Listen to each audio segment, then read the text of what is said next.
भागवत सुनाओ।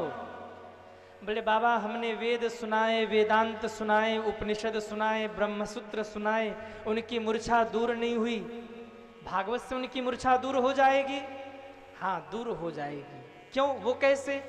बोले नारद ये वेद एक वृक्ष है, वेदांत ब्रह्मसूत्र और उपनिषद उसके डालियां, उसके पत्ते और उनकी शाखाएं हैं, और भागवत उस वेद रूपी वृक्ष का पका हुआ फल है। जो आनंद वृक्ष में नहीं है वो आनंद वृक्ष के फल में है। किसी आदमी ने सुना आम बड़ा मीठा होता है, उसने सोचा जब आम मीठा है तो आम की डालियां कितनी मीठी होंगी। जाकर चबाना शुरू किया आम की डालियों को, सुबह से शाम हो गए, वेदांती हो गया, सारे दांत टूट गए, और अंत में पता लगा कोई रस नहीं आया। तब देखे एक महात्मा गुजरे, क्या कर रहे? बोले आम की टहनियों और डालियों में आम का रस लेना चाहता हूं। बोले भले आदमी, आम का रस लेना है तो आम के फल को खाना पड़ेगा। ये भागवत क्या है? बोले वेद रूपी वृक्ष का पका हुआ फल है भागवत। निगम कल्प तरोर गलितम फलम सुख मुखाद अमृत द्रव संयुतम पिबत भागवतम रसमालयम मुहरहो रसिका भूई भाव का। भागवत सुनाओ, उनकी मूर्छा दूर हो जाएगी। कहा बाबा आप ही सुना दो। का एक शर्त है, हरिद्वार में सुनाऊंगा। हरिद्वार में व्यवस्था करी, 4 महात्मा वक्ता बन के बैठे हैं, सनत, सनंदन, सनातन और सनत कुमार। नारद जी अकेले नीचे बैठे श्रोता बन के। दुनिया में बहुत कथा हुई होगी जिसमें एक वक्ता 100 श्रोता रहे होंगे। दुनिया में बहुत कथाएं हुई होंगी, एक वक्ता हजारों लाखों श्रोता रहे होंगे। दुनिया में बहुत कथाएं हुई होंगी, एक वक्ता और एक श्रोता रहे होंगे, पर दुनिया की ये पहली कथा है जिसमें वक्ता तो 4 हैं पर श्रोता केवल एक बैठा है। कौन? बोले नारद जी। सनत, सनंदन, सनातन, सनत कुमार भागवत करने बैठे। अनुष्ठान हुआ और ज्यों संकल्प लेकर सबने गाना शुरू किया, श्री कृष्ण गोविंद हरे मुरारी, हे नाथ नारायण वासुदेव। देखो वैसे तो नियम है कि पति और पत्नी दोनों साथ में बैठकर कथा सुने, पर नारद जी की तो शादी भई नहीं, पत्नी कहां से लाए? अब पत्नी तो है नहीं, बेचारे अकेले बैठ के सुन रहे। पर देखो संकल्प इतना दृढ़ है। मैं कई बार कहता हूं जीवन में जब संकल्प लो ना तो संकल्प में विकल्प नहीं आना चाहिए। संकल्प संकल्प होना चाहिए, और यदि आपने संकल्प कर लिया तो जिम्मेवारी मैं लेता हूं, आपके संकल्प को पूरा करने का प्रयत्न स्वयं मेरे ठाकुर जी करेंगे। बात समझ में आई? अरे आई कि नहीं? तो ताली तो बजा दो। आप लोग बड़े धीरे धीरे ताली बजा रहे हो। देखो ताली बजाना ही हो तो खुल के बजाया करो, नहीं तो नहीं बजाया ही मत करो। क्यों? कईयों के हाथ ताली बजाने के लिए यहां से यहां तक आते और यहीं आके रुक जाते। बजाए कि न बजाए? नहीं, बजाना हो तो खुल के बजाओ, नहीं तो फिर बजाओ ही मत। पर कोई बात समझ में आए तो ताली ये बजाओगे ना तो आपका ये ग्रीन सिग्नल है। हाँ महाराज कथा समझ रहे हैं हम, ये ग्रीन सिग्नल है आपका।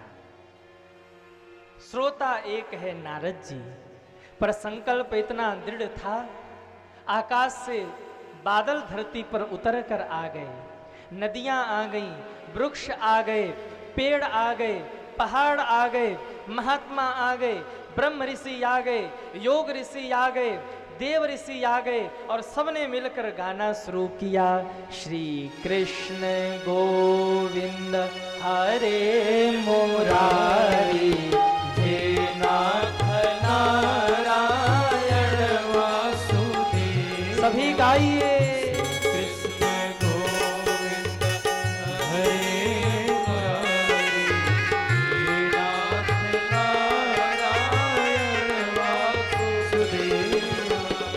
वृंदावन से भक्ति देवी आ गई, ज्ञान वैराग्य आ गए, ध्रुव प्रहलाद आ गए, किसी ने झाल लिया, किसी ने खड़ताल लिया, किसी ने बीड़ा लिया, किसी ने मृदंग लिया और सब ताली बजा के नाचते हुए गाने लगे, श्री कृष्ण गोविंद हरे मुरारी, जय हो नाथ नारायण वासुदेव, नाथ नारायण वासुदेव, हरे नाथ नारायण वासुदेव।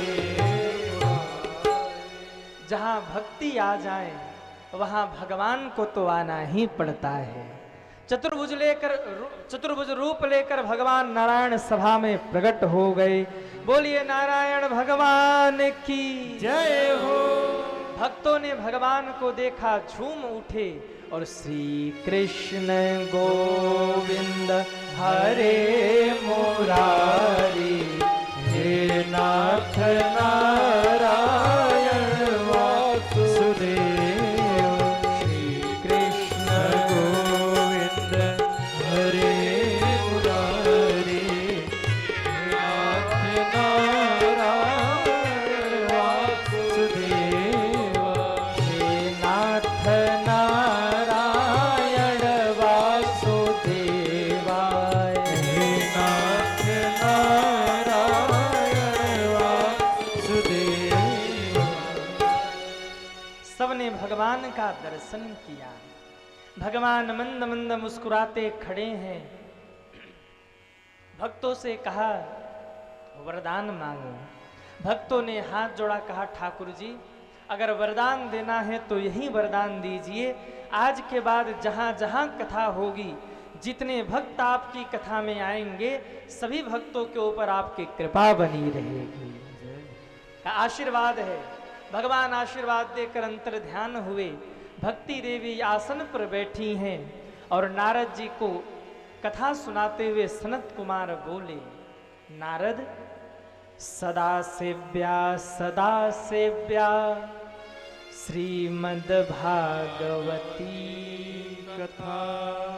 इस कथा को सदैव सुनो, सदैव सुनो, सदैव सुनो।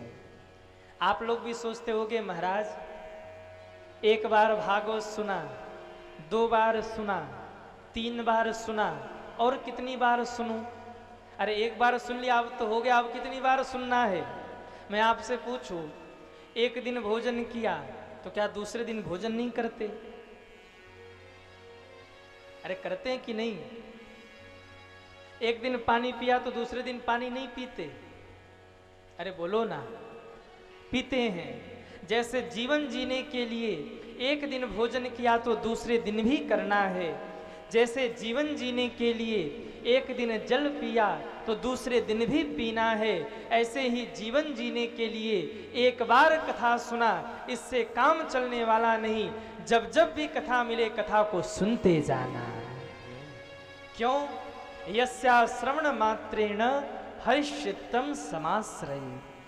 जब आप कथा सुनोगे ना तो भगवान नारायण आकर आपके हृदय में बैठ जाएंगे, और भगवान अगर हृदय में बैठ गए तो समझो काम बन गया।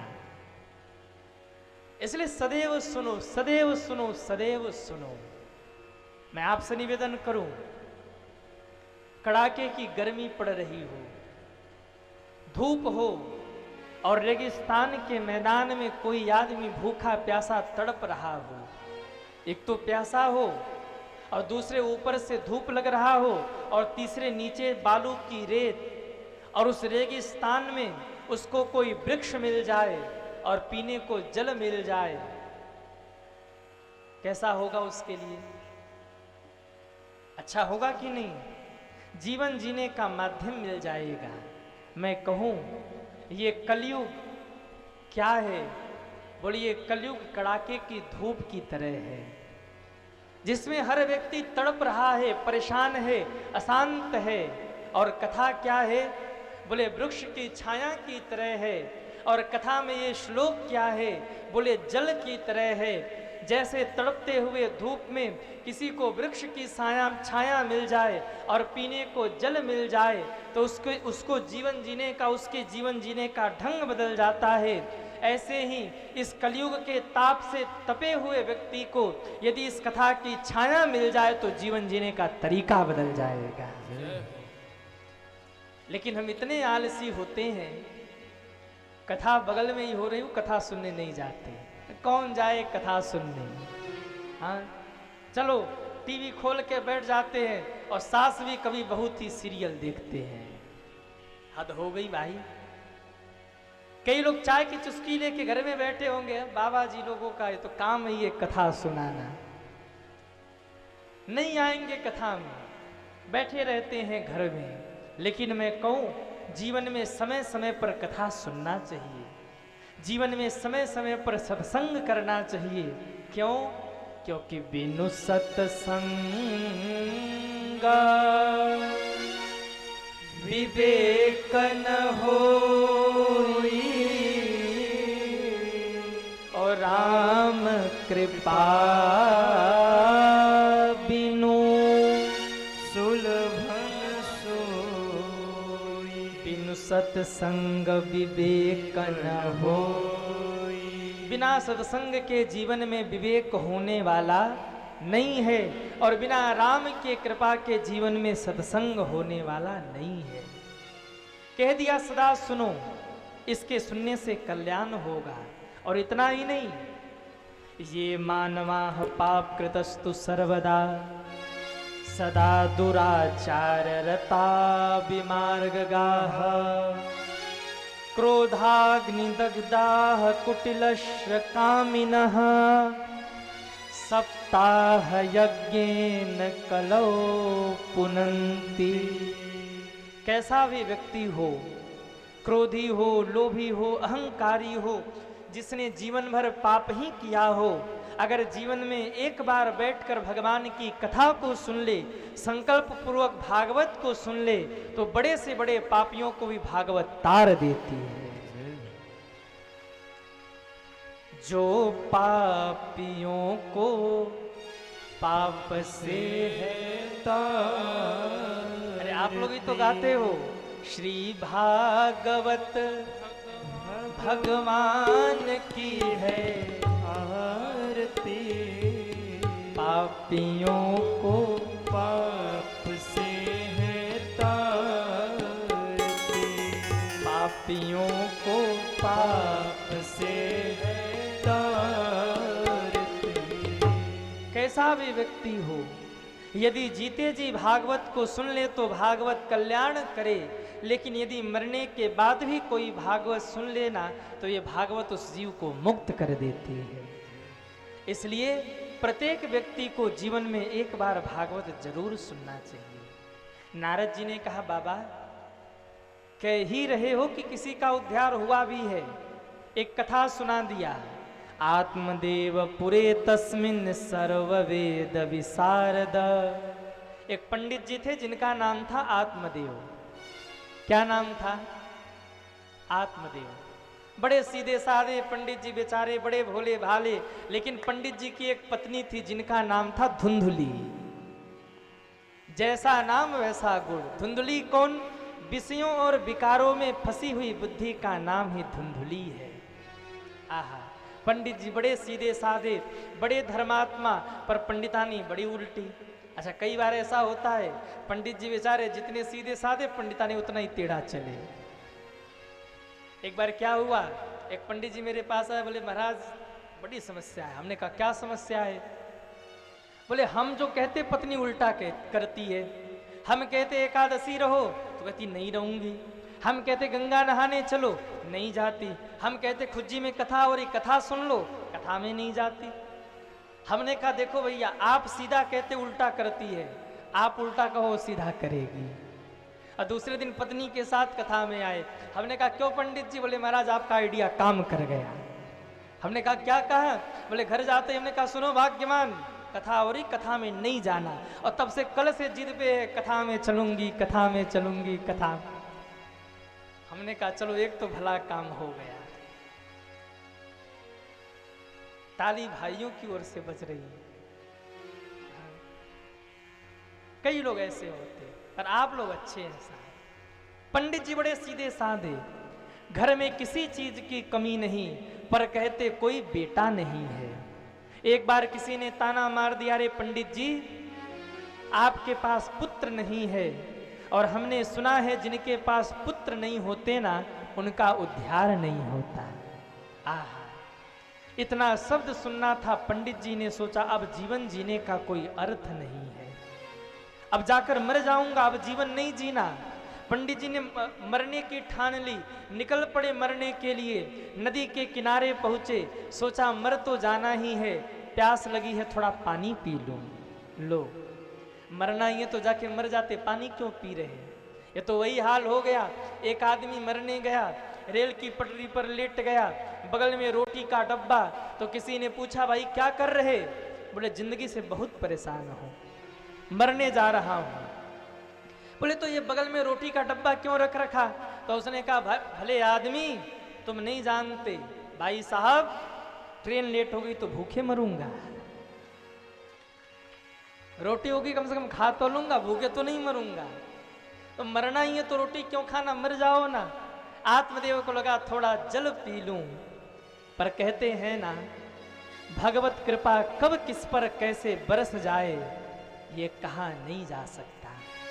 आहा, उधर से एक महात्मा गुजरे, आत्मदेव को रोते देखा, पूछा आत्मदेव रो रहे हो, क्या हो गया? कहा बाबा मेरे पास पुत्र नहीं है, और मैंने सुना है जिनके पास पुत्र नहीं होते उनकी मुक्ति नहीं होती।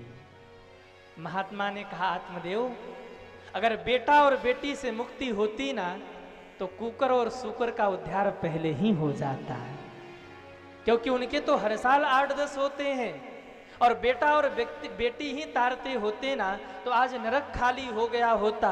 इसलिए न तो किसी को बेटा तारता है न तो किसी को बेटी तारती है। जीव के कर्म ही हैं जो जीव को नरक में ले जाते हैं, और जीव के कर्म ही हैं जो जीव को स्वर्ग में ले जाते हैं। हमारे कर्म ये निर्धारित करते हैं कि हमें कहाँ जाना है। इसलिए खुज्जी वालों एक एक कर्म करने से पहले बहुत समझ समझ के कर्म करना, क्योंकि कर्म का जो फल है ये कभी जिंदगी में पीछा छोड़ने वाला नहीं है। अरे जब पितामह भीष्म को अनेक जन्म पीछे किया गया एक सांप के साथ वो कुकृत्य, उसका जो कर्म का फल था उसने नहीं छोड़ा, बाण की सैया पर लेटना पड़ा पितामह भीष्म को। तो हम लोग कौन से खेत की मूली है? और मूली तो बहुत बड़ी होती, हम लोग तो मामूली लोग हैं साहब। जिस दिन चिता में आग लगी ना उस दिन राख ही बचेगा और कुछ बचने वाला नहीं है। इसलिए कर्म ही व्यक्ति को तारते हैं। आत्मदेव सन्यास ले लो, भगवान का भजन करो। क्यों? जिंदगी एक किराए का घर है,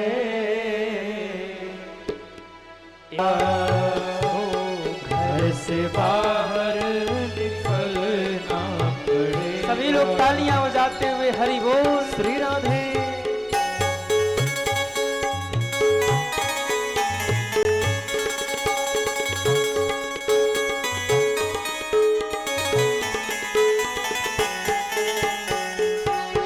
मौत का जब बजा सिर पे डंका,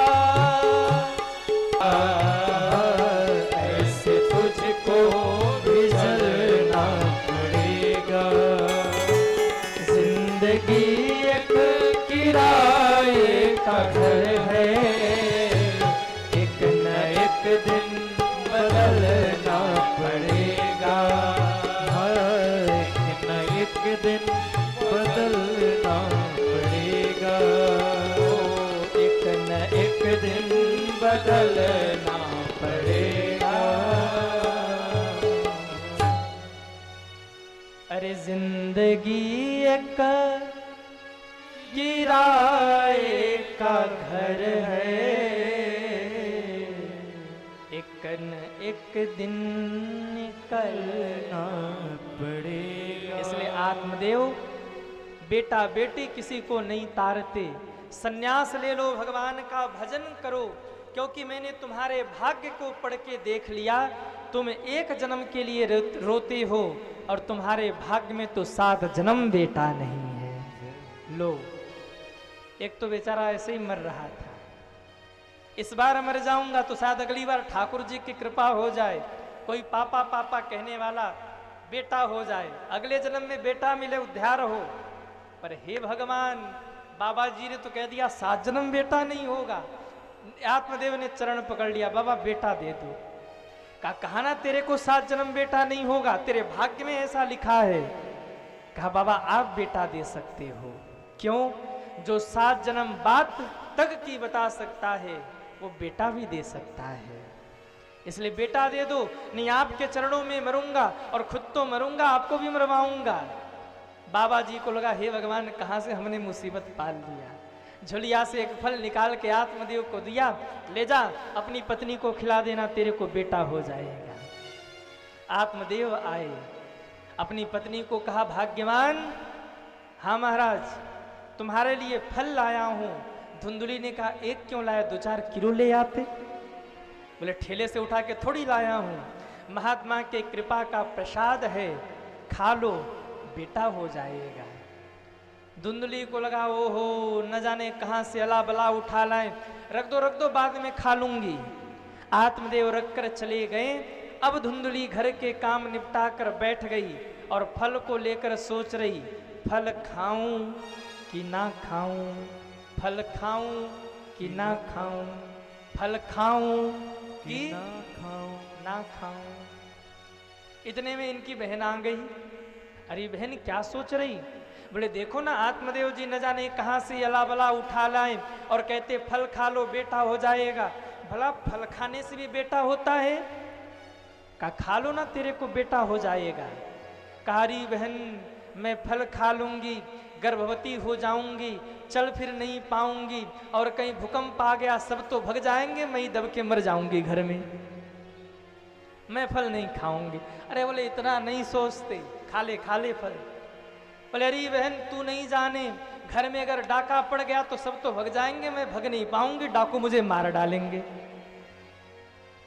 फल नहीं खाऊंगी। बहन ने फिर समझाया खा ले फल खा ले तेरे को बेटा हो जाएगा। कारी बहन फल तो खा लूं पर घर में इतने काम होते, घर के काम कौन करेगा? घर में तो इतने काम फैले रहते, सुबह से लेकर शाम तक घर के काम कौन करेगा? बोले एक बात बता, बेटा होगा तो ननद आएगी ना? हाँ आएगी। तो ननद को 6 महीने पहले बुला लेना, घर के सारे काम करा लेना और जाते समय जो नेक बने दे देना। धुंधली बोली ओ बहन तू ना जाने, हमारी ननद तो ऐसी है, मैं तो चारपाई पे पड़ी होंगी, 1 ही महीने में पूरा घर समेट ले जाएगी मेरा। ननद का तो नाम मत ले। तो एक काम कर बहन, फिर क्या, ये फल खिला दे गौ माता को, संत के प्रसाद का परीक्षण भी हो जाएगा। मेरे को एक बेटा होने वाला है, मैं वो बेटा लाकर तुम्हें दे दूंगी। मेरे पति को थोड़ा धन दे देना, मैं हल्ला मचा दूंगी, आत्मदेव को बेटा हो गया।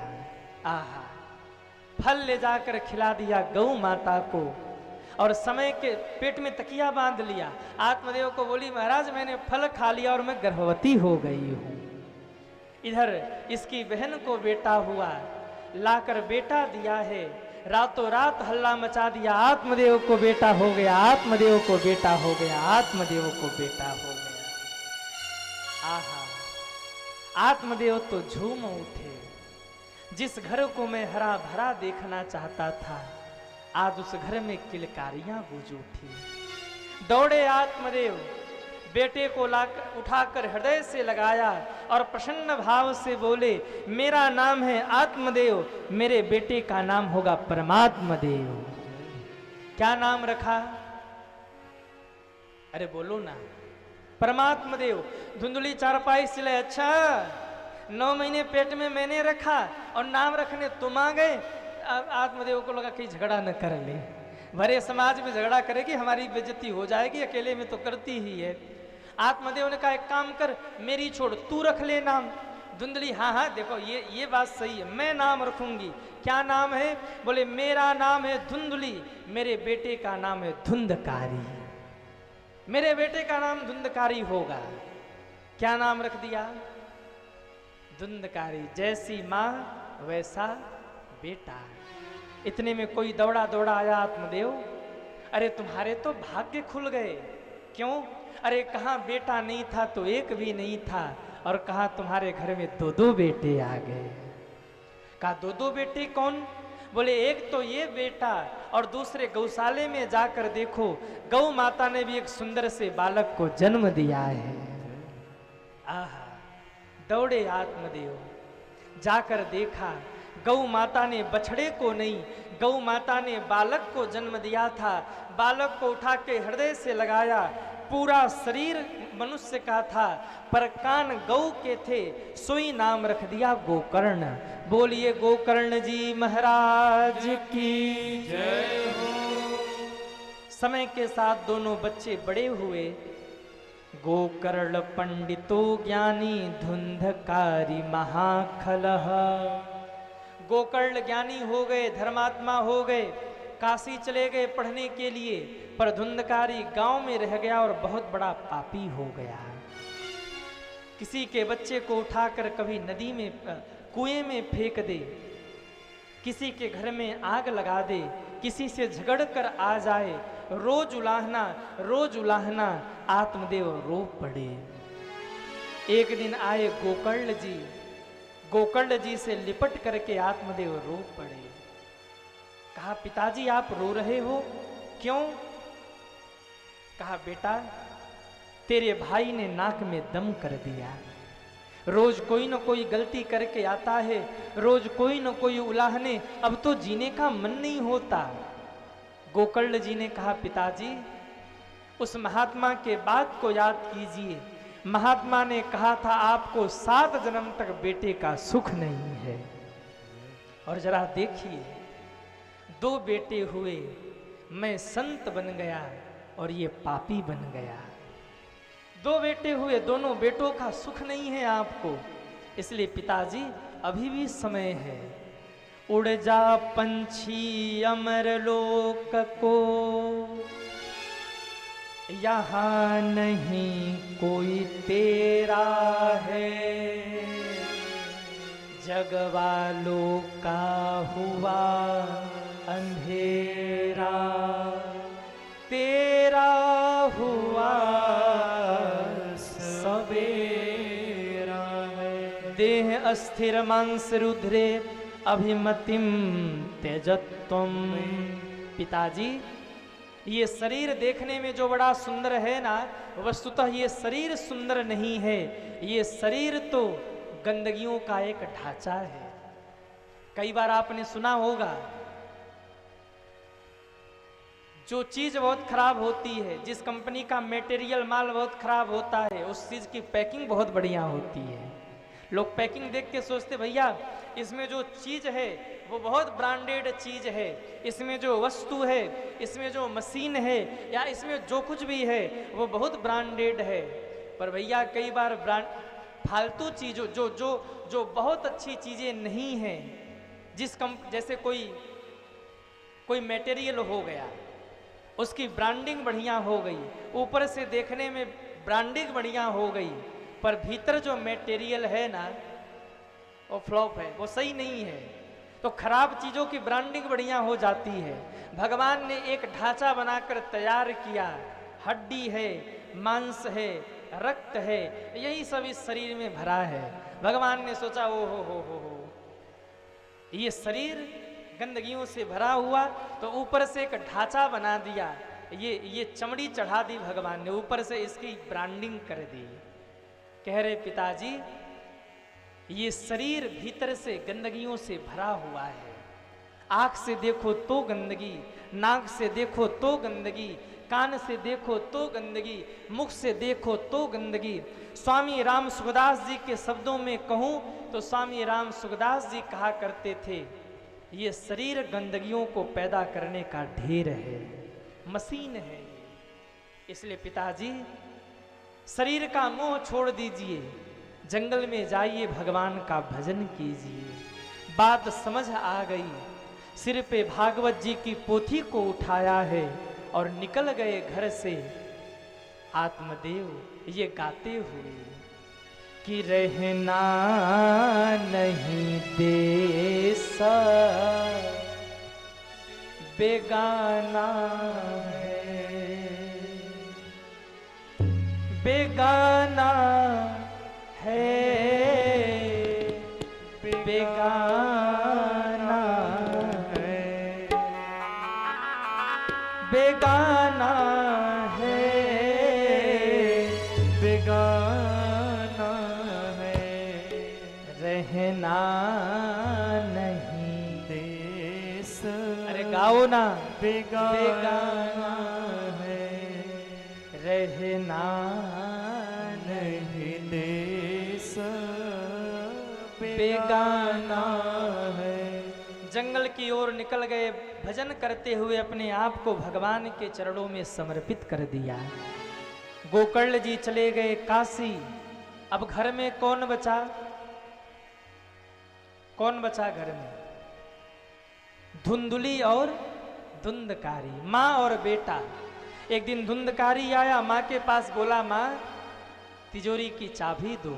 माँ रो पड़ी, बेटे घर के बर्तन तक तो तूने बेच डाले,